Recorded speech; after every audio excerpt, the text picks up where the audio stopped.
তার সার্ভিস গাড়ি নিয়ে এটা নাকি বড় ভাইরা দেয় মেলা বড় ভাই বড় লোক বড় ভাই বাহ কি মজা আমার যদি বড় ভাই থাকলে ওই কেন দেয় হুদা কমে দেয় হুদা কমে দুনিয়া থেকে ফুটা পয়সা খরচা করে ও দিছে গাড়ি কারণ কিছু নিবে হাসনাত সার্ভিস চাইলে এখন অনেক কিছু করতে পারে কোনো ক্ষমতাবানের কারো কাছে সাহায্য নেওয়া উচিত এটারে কয় কনফ্লিক্ট অফ ইন্টারেস্ট এটা বুড়া না হলে বোঝা যায় না আর এটা ছাত্রদের আধ্যাত্মিক গুরু আসিফ নজরুল বলে দেয় না যে এই কাজ করা যায় না সে যে ছাত্রদের অভিভাবক হয়ে সরকারে গেল সে গাইড করবে না ছাত্রদের বলবে না এটা করা যায় না ছাত্রদের সমস্ত কাজ করিচ্ছে সমালোচিত হচ্ছে সবকটা দায় আছে ওই তো গেছে সরকারে ছাত্রদের টিচার জন্য ছাত্রদের টিচার কোটায় গেছে ওই সরকারে তো ছাত্রদের দায়িত্ব নেবে না ত্রাণের জন্য কিভাবে সারা দেশের মানুষ টাকা পয়সা দিল তহবিলে প্রায় 11 কোটি 10 লাখ টাকা জমা পড়ছিল এর মধ্যে থেকে ওরা কইছে যে বন্যার্থদের সহায়তা খরচ হয়েছে 1 কোটি 75 লাখ টাকা মাত্র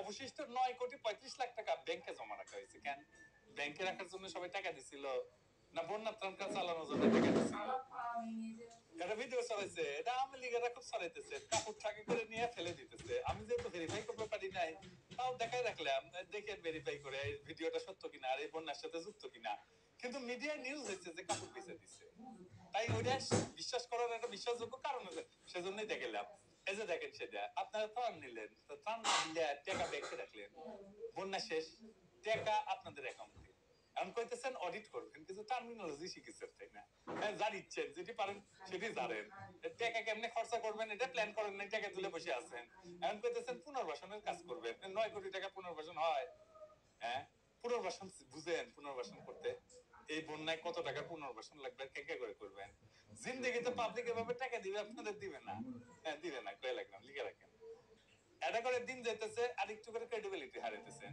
আরো হারাইবেন আরো হারাইবেন পথ উঠেছেন যাই হোক সিলেকশন করেছেন আসিফ নজরুলের সাথে বসে বসে উপদেষ্টা এখন মন্ত্রণালয় চলে না প্রশাসন স্থবির এর দায় কার দায় তো কেউ নিবে না এখন তাই না এবার একটু প্রফেসর ইউনূসের প্রসঙ্গে আসি ছাত্র আপনাদের চেয়ারে বসেছে তাদের দেখে না বক্তৃতা দিলেন সামনে রেখে মেলা ইমোশনাল বক্তৃতা দিলেন আর কি সবাই সুস্থ কারো কোনো অসুবিধা হবে কিন্তু এই যে ছেলেগুলা চোখ হারায় আপনার সাথে এসে দেখা করতে চায় দেখা করতে পারে না কেন দেখা করেন না ওদের সাথে ওর পায়ের বিনিময়ে আপনি ওই চেয়ার অন করছেন এই ছেলেগুলোর চোখের বিনিময়ে ওই চেয়ারে বসছেন আপনি আপনারা কেউ খান নাই দুঃখ বুঝবেন না ঢাকা মেডিকেল নেওয়ার পরে আমাকে অপারেশন করলো পরের দিনেই অপারেশন করে 3টা গুলি বের করলো ওইখান থেকে আমার সিট গেল জাতীয় চক্ষু হসপিটালে ওইখানে আমার যে অপারেশন করলো 4-5 দিন পরে আবার অপারেশন করলো 2বার অপারেশন করলো আমার চোখটাকে 2বার অপারেশন করার পরে কেন 8টা গুলি থাকে যায় আমি পঙ্গু মানুষ মানে আমি চলতে পারি আমার হুইল চেয়ার দিয়ে চলতে হয় আমার হাতটা দেখেন পা দেখেন আমাকে ধরে রাখছে আমার প্রশ্ন আমার এখানে আসতে হয়েছে কেন আমি এই মানুষগুলো নিয়ে এখানে কেন আসতে হয়েছে আমার এখন সর্বশেষ আমার সাথে অনেক উপদেষ্টার সাথে কথা হয়েছে তাদের কথা শুনে মনে হচ্ছে আমরা এখানে এরা এই অপরাধ করছে এরা আহত হয়ে এরা রাস্তায় নেমে অপরাধ করছিল ওদের অবদান নাই ওরা লড়াই করে নাই ওরা হারাই নাই কিছু কেন দেখা করেন না তাদের সাথে না করতেছেন চিকিৎসা না নিচ্ছেন কোনো খবর আপনি সরকারে ঢুকাইলেন 3 ছাত্র নেতারে সরকারে নিলেন সবাই ঢাকা বিশ্ববিদ্যালয়ের একজন কি প্রাইভেট বিশ্ববিদ্যালয় থেকে নেওয়া যেত না একজন কি নারী হইতে পারতো না এর মধ্যে এখনো সুযোগ আছে প্রাইভেট বিশ্ববিদ্যালয় থেকে উপদেষ্টা নেন ঢাকা শহরের বাইরে বিশ্ববিদ্যালয় থেকে উপদেষ্টা নেন চট্টগ্রাম থেকে নিতে পারেন নারীদের মধ্যে থেকে নেন ছাত্রদের সরকারে নাই যারা সে সমস্ত ছাত্র নেতাদের সচিবালয়ে ঘোরাঘুরি করা বন্ধ করে এই প্রসঙ্গে কয়ে রাখি যে কোন কোন কোন বিশ্ববিদ্যালয় পর্যায়ে কারা বেশি গুরুত্ব দিচ্ছে সেটা জানা থাকা দরকার একটা বিশ্ববিদ্যালয় পর্যায়ে ছাত্র শহীদদের একটা পরিসংখ্যান পাইছি এটা প্রাথমিক ভুলচুক থাকতে পারে আমি স্বীকার করে নিচ্ছি আমি এটা কোনো মিডিয়াকে বলতেছি যদি দায়িত্ব নিয়ে এটা কমপ্লিট করেন কৃতজ্ঞ থাকবো এটা ভবিষ্যতের জন্য একটা আকর হইয়া থাকবে চট্টগ্রাম বিশ্ববিদ্যালয় 2 জন জগন্নাথ বিশ্ববিদ্যালয় 2 জন বিউপি 2 জন এমআইএসটি 2 জন বেগম রোকেয়া বিশ্ববিদ্যালয় 1 জন কুমিল্লা বিশ্ববিদ্যালয় 1 জন খুলনা বিশ্ববিদ্যালয় 1 জন সাস 1 জন ঢাকা বিশ্ববিদ্যালয় শূন্য রাজশাহী বিশ্ববিদ্যালয় শূন্য জাহাঙ্গীরনগর বিশ্ববিদ্যালয় শূন্য বুয়েট সুয়েট রুয়েট শূন্য ডুয়েট শূন্য কৃষি বিশ্ববিদ্যালয় শূন্য মেডিকেল কলেজগুলো শূন্য আমার লজ্জাই লাগছে এটা দেখে যে মেডিকেল কলেজে রাজনীতি করে আসলাম এত কিছু শিখলাম মেডিকেল কলেজদের এইখানে ছাত্ররা মারা যেতেছে মেডিকেল কলেজের ছাত্ররা কিছু করে নর্দান 5 জন সাউথ ইস্ট 5 জন, মানারা 2 জন, ড্যাফোডিল 2 জন, প্রিমিয়ার চট্টগ্রাম 2 জন, সোনারগাঁ ইউনিভার্সিটি 2 জন, ইউনাইটেড ইন্টারন্যাশনাল 1 জন, আইইউটি 1 জন, আইইউবি 1 জন, ইস্ট ওয়েস্ট 1 জন, নর্থ সাউথ 1 জন, বরেন্দ্র রাজশাহী 1 জন, ইউসিটি চট্টগ্রাম 1 জন, প্রাইম এশিয়া 1 জন, সিটি ইউনিভার্সিটি 1 জন, আশুলিয়া সিটি ইউনিভার্সিটি 1 জন, ইউডিএ 1 জন, বিইউবিটি 1 জন, সিসিএন ইউএসটি 1 জন, বিইউএফটি 1 জন। তো সব যদি মিলানো যায় তাহলে পাবলিক বিশ্ববিদ্যালয় 12 জন, আর প্রাইভেট বিশ্ববিদ্যালয় 31 জন, প্রায় 3 গুণ। প্রাইভেট বিশ্ববিদ্যালয় কেন এইভাবে মরিয়া হয়ে লড়লো তা আগামী দিনে গবেষণার বিষয় হতে পারে। আর সরকারি নিলেন শুধু ঢাকা বিশ্ববিদ্যালয়ের 3 জন ছাত্রকে, এটা বৈষম্য না? 18 তারিখ থেকে আন্দোলন টেনে নিয়ে গেছে কে, প্রশ্ন রেখে গেলাম আজকে। এটা নিয়ে পরে বিস্তারিত আলাপ করব। আন্দোলনের যে ওনারশিপ নিয়ে কথা হয় না, এখানে আমার একটাই টেস্ট, হ্যাঁ, পুলিশকে করা হয়েছে কিভাবে কে বলতে পারবে? ছাত্র নেতারা বলতে পারবে? পারবে না। যে কয়টা বিপ্লবী সহিংসতা হয়েছে কোন মাস্টার মাইন্ড করছে কইতে পারবে? এখন অবশ্য কইতে পারে আমরা ভালো ছেলে, আমরা সহিংসতা ঘৃণা করি, আমরা সন্ধ্যাবেলা হাত মুখ দিয়ে পড়তে বসি। এইবার আসেন আরেক আলাপ করি সংবিধান সংস্কার নিয়ে। আমার চিন্তা হইতেছে প্রফেসর ইউনূস কি সত্যি সংবিধান সংস্কার নিয়ে সত্যি সিরিয়াস? আমার মনে হয় না। প্রথমে কমিশনের চেয়ারম্যান হিসেবে স্বাধীন মালিককে নিয়োগ দিলেন। 1 সপ্তাহ পরে উনি কইলেন যে আমার পেশাগত ব্যস্ততা আছে, আমি থাকতে পারবো না। তো প্রশ্ন হইতেছে যে যখন ওনার নাম ঘোষণা করছেন ওনার সাথে কথা বলে নেননি? যদি কথাই বলে নেন তাহলে তখন বলেনি কেন পেশাগত ব্যস্ততার কথা? ঘোষণা হয়ে যাওয়ার পরে কেন বলে পেশাগত ব্যস্ততার কথা? তার মানে পরামর্শ করেন নাই, না করেই আপনারা ঘোষণা করে দিচ্ছেন। এটা কি বাচ্চাদের খেলা যে কাউকে দায়িত্ব দিবেন আর তার আগে সম্মতি নেবেন না? আর দিলেন কাকে? বিরুদ্ধে অনন্ত যুদ্ধে কিশোরের একজন মহান যোদ্ধা এবং প্রথম আলো ডেইলি স্টার এর প্রিয় পাত্র, এবং তারে আপনারা দিলেন। আলী রিয়াজ আসলে কে? উনি আমেরিকার সিটিজেন। উনি কইতে পারেন আমার দ্বৈত নাগরিকত্ব আছে, কিন্তু তিনি কোন স্বার্থের প্রতিনিধিত্ব করেন বা করবেন, আমেরিকান নাকি বাংলাদেশের?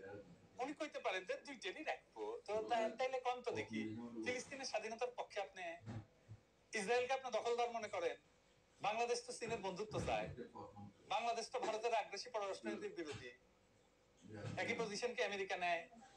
আপনি বলেন ইসরায়েল প্রশ্নে আপনার অবস্থান কি? আরো অনেক সেনসিটিভ ইস্যু আছে, আমি কইলাম না আজকে। ধরেন আমেরিকা যেভাবে এলজিবিটি ইস্যুকে ডিল করে, বাংলাদেশ কি সেভাবে করতে চায়? তো তাহলে কেমনে আপনি আমেরিকার স্বার্থ আর বাংলাদেশের স্বার্থ একসাথে দেখবেন? পারবেন না তো। এটা তো গভীর কনফ্লিক্ট অফ ইন্টারেস্টের মধ্যে পড়ে গেছেন।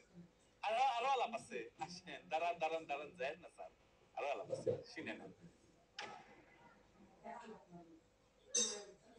আলী রিয়াজকে তো আপনারা জানেন যে পেশায় বিশ্ববিদ্যালয়ের শিক্ষক, কিন্তু তার আরো একটা পরিচয় আছে, সে আটলান্টিক কাউন্সিলের ফেলো। আটলান্টিক কাউন্সিলটা কি? মানে আটলান্টিক মহাসাগর নিয়ে গবেষণা করে? না না না, এটা একটা থিঙ্ক ট্যাঙ্ক। মানে আমাদের পানির ট্যাঙ্কি আছে না, ওকে চিন্তার ট্যাঙ্কি, প্রচুর চিন্তা থাকে ওটার মধ্যে। তো আটলান্টিক কাউন্সিল হইতেছে আটলান্টিক ট্রিটি অ্যাসোসিয়েশনের সদস্য, বুঝাও? তো আটলান্টিক ট্রিটি অ্যাসোসিয়েশনটা কি? আটলান্টিক ট্রিটি অ্যাসোসিয়েশনের কাজ হইতেছে নানা জায়গা থেকে নানা ধরনের লোকজন, গুরুত্বপূর্ণ লোকজনকে এক জায়গায় নিয়ে আসা, যেমন ধরেন পলিটিশিয়ান, ডিপ্লোম্যাট বা কূটনীতিবিদ, মিলিটারি অফিসার আর একাডেমিশিয়ান, মানে প্রফেসর টফেসর আলী রিয়াজের মতো প্রফেসর, এগুলোকে একসাথে এক জায়গায় নিয়ে আসে, নিয়ে দেখ ঘুটা, বুঝাও, স্যালাইনের মতো। তারপরে স্যালাইন বানায়। এটা স্যালাইনের কাজ কি? স্যালাইনের কাজ হচ্ছে ডায়রিয়া হইলে খাইলে নাকি ভালো, শরীর ভালো হয়ে যায়। আটলান্টিক ট্রিটি অ্যাসোসিয়েশনের এই স্যালাইনের কাজ হইতেছে নেটওয়ার্কে সাপোর্ট করা। জি জি জি, নেটওয়ার্কে সাপোর্ট করা। তো নেটওয়ার্কে সাপোর্ট করা, তারে আপনি সংবিধান সংস্কারের কাজ দিবেন?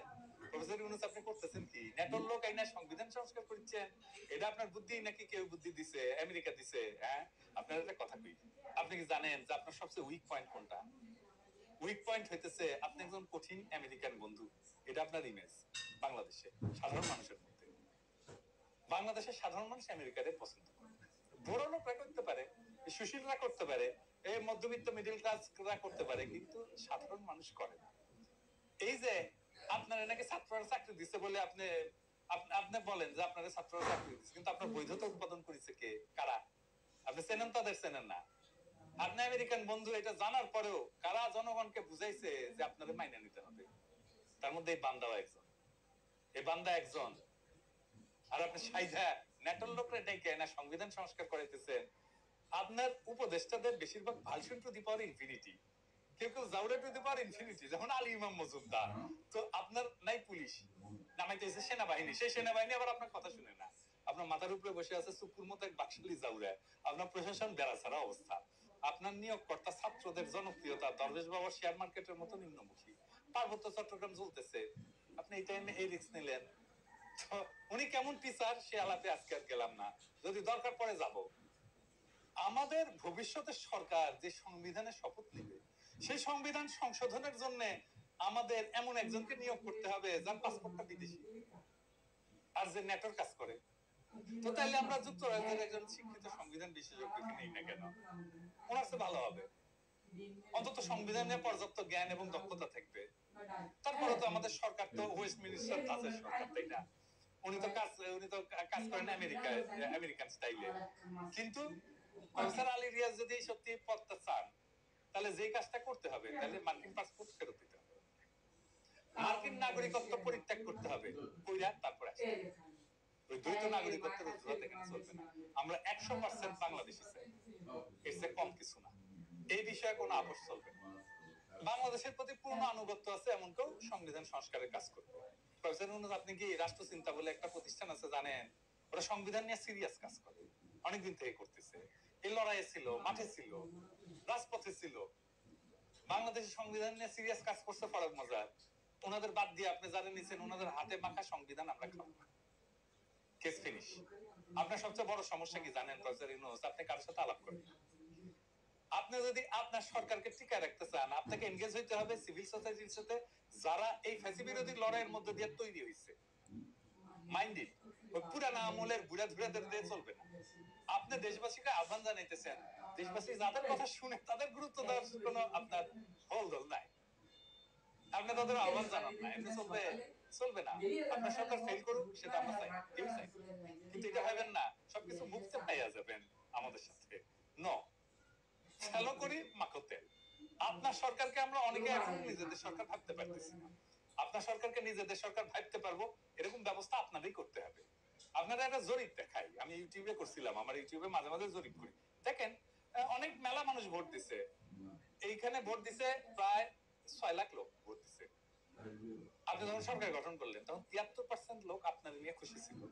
আংশিক খুশি ছিল 22% লোক, মাত্র 5% ছিল যারা খুশি না। আর গত সপ্তাহে করেছি আর একটা 3.5 লাখ ভোট পড়েছে এখনো পর্যন্ত। একদম খুশি না 10%, 5% ছিল, বাইরে 10% হয়েছে। খুব খুশি 18%। মাত্র যারা পুরা খুশি ছিল, যে 73% এখন আংশিক খুশি। বুঝছেন ব্যাপারটা? আপনার সরকারের জনপ্রিয়তা কিভাবে এক মাসে নোজ ডাইভ করেছে। এই অবস্থায় আপনার কোনো অপশন নাই। কাছের যারা শক্তি, ফ্যাসি বিরোধী শক্তি, তাদেরকে আরো কাছে এনে নিজের শক্তিকে সংহত করতে। এটা ভাইবেন না যে আমেরিকার সাপোর্টে আপনার চলে যাবে। জি না, ওটা হাসিনাও ভাবিছিল। তার দল ছিল, তার তৈরি প্রশাসন ছিল, পুলিশ ছিল, জুডিশিয়ারি ছিল। আপনার কিছুই নেই এগুলার। যদি সরকারকে টিকাইতে চান, তো ফ্যাসিবাদ বিরোধী সকল শক্তির কাছে টান। এরাই হবে আপনার রক্ষা কবচ। আমি এপিসোডের শেষে একজন শহীদের গল্প বলি। আজকে চট্টগ্রামের এক শহীদের গল্প, শহীদ সাইমনের গল্প। 18 জুলাই বহদ্দারহাট এলাকায় আন্দোলনরত শিক্ষার্থীরা অবস্থান নিলে সংঘর্ষের আশঙ্কায় দুপুর 2টার দিকে দোকান বন্ধ করে সাইমনকে ছুটি দিয়ে দেন মালিক মিঠু চৌধুরী। দোকান থেকে বের হয়ে বাসায় যাওয়ার পথে বহদ্দারহাট এলাকায় আন্দোলনরত শিক্ষার্থী এবং ছাত্রলীগ যুবলীগের মধ্যে চলমান সংঘর্ষে মাঝে পড়ে যায় সাইমন। হয়ে পানি উন্নয়ন বোর্ডের গলিতে পড়ে থাকে।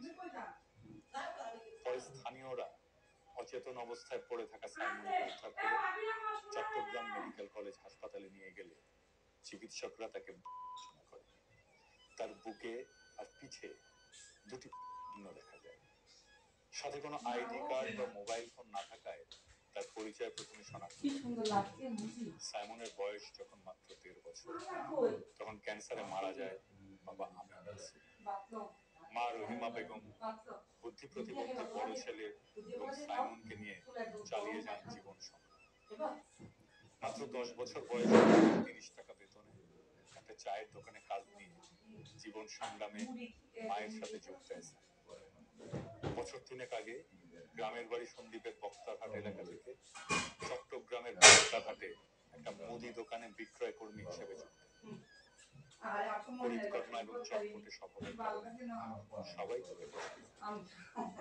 মাস্টারের আগে পুরনো চাকরি ছেড়ে বহদ্দারহাট মোড়ে হক মার্কেটে জয় এন্টারপ্রাইজ নামে একটা মুদি দোকানে যোগ দেন। মাসে 13,000 টাকা হাট এলাকায় একটা মেসে থাকতো। মাসে একবার দুইবার ছুটি পেলে বাসা সকালে ঝাঁকুনি নিয়ে এসছে। তার খালার ফ্রিজ থেকে গরুর মাংস বের করে সাইমন নাকি পিঠা খুব পছন্দ। মা ছেলের জন্য পিঠা এনে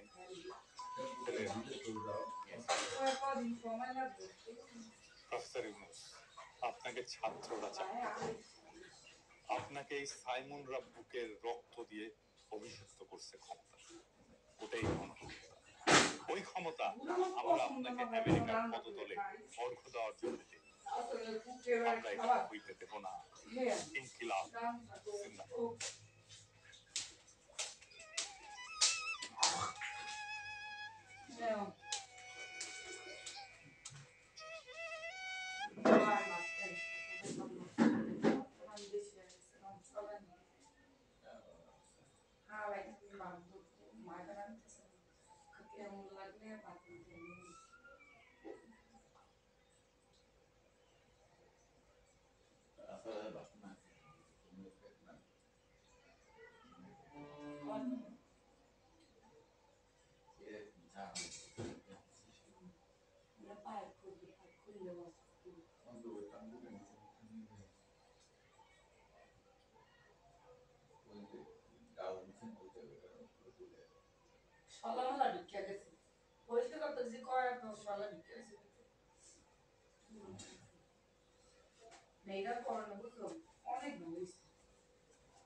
আসসালামু আলাইকুম। আমার এই ভিডিও যে যেখান থেকে দেখছেন সবাইকে শুভেচ্ছা অভিনন্দন। এতক্ষণ ধৈর্য সহকারে ভিডিও দেখার জন্য ধন্যবাদ এবং দয়া করে চ্যানেলটাকে সাবস্ক্রাইব করবেন এবং লাইক দিয়ে পাশে থাকবেন। ধন্যবাদ সবাইকে।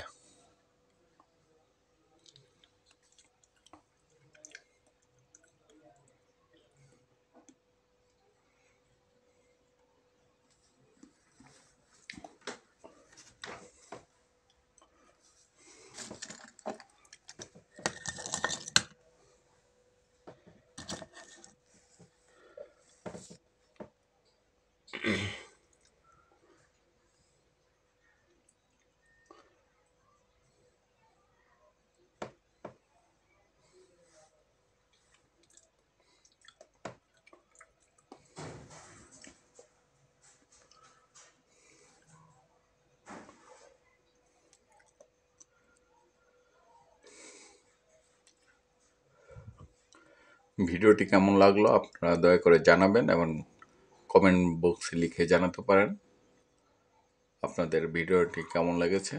আপনাদের মতামত আপনাদের মতামতকে অবশ্যই অগ্রাধিকার দেওয়া হবে। অবশ্যই আপনাদের মতামত জানাতে পারেন।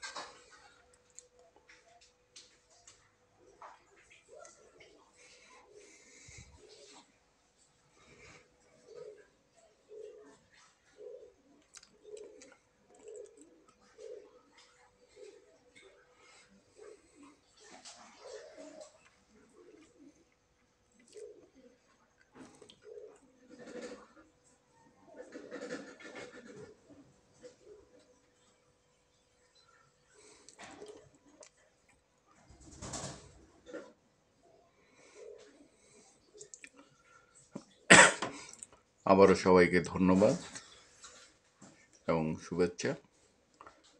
আশা করি ভালো থাকবেন। আবারও দেখা হবে কোনো না কোনো ভিডিওর মাধ্যমে। সেই পর্যন্ত ভালো থাকবেন, সুস্থ থাকবেন এই কামনায় বিদায় নিচ্ছি। আল্লাহ হাফেজ।